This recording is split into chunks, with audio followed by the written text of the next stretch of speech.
Halo semua, halo teman-teman. Semoga kalian selalu sehat dan baik-baik saja. Kali ini saya akan mencoba menggambar dan bercerita sedikit tentang tokoh wayang Petruk. Oke, Petruk adalah salah satu dari 4 Punokawan. Ia adalah anak Semar yang nomor 2, adik dari Nalagareng dan kakak dari Bagong. Semar bukanlah ayah asli Petruk. Semar adalah ayah angkat atau ayah sambungan dalam artian Jawa. Asal-usul Petruk ini mempunyai versi yang berbeda-beda. Ada yang menceritakan jika Petruk adalah seorang pangeran yang sakti dan tampan. Ada juga versi yang menyebut bahwa Petruk adalah seorang putra pandita sakti, dan berbagai versi lainnya.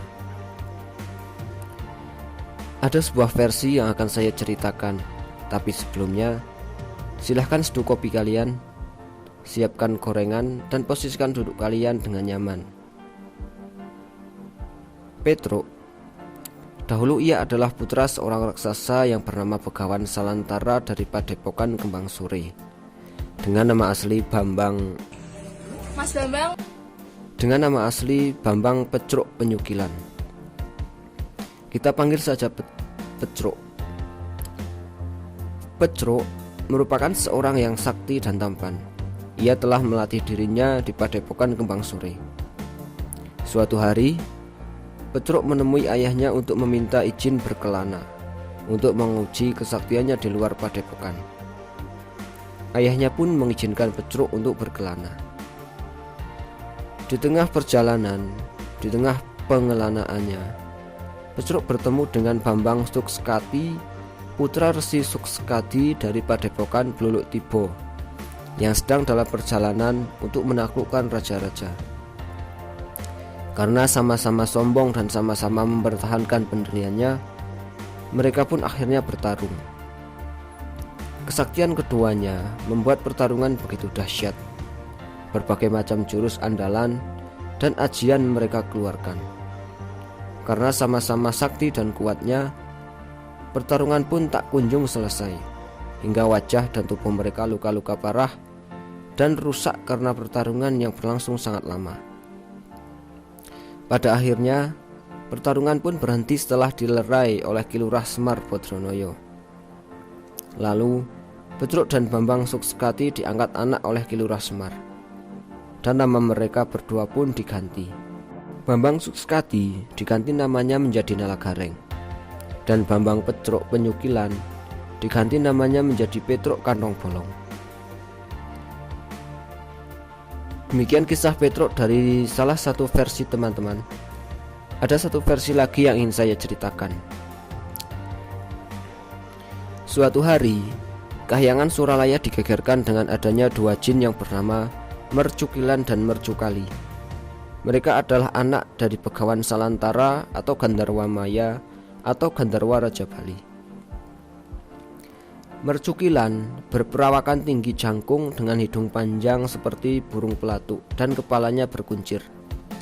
Sedangkan Mercukali berperawakan pendek, berhidung besar bulat seperti buah tomat. Kepalanya juga sama berkuncir. Keduanya bertingkah jenaka, tapi seringkali menyombongkan dirinya. Mercukilan dan Mercukali dengan sombongnya meminta Sang Hyang Manikmaya atau Batara Guru menyerahkan Kahyangan Suralaya kepada mereka berdua. Sang Hyang Manikmaya menolak permintaan kedua jin itu. Maka mereka pun melakukan perang tanding. Karena kedua jin itu sakti, membuat Sang Hyang Manikmaya kesulitan.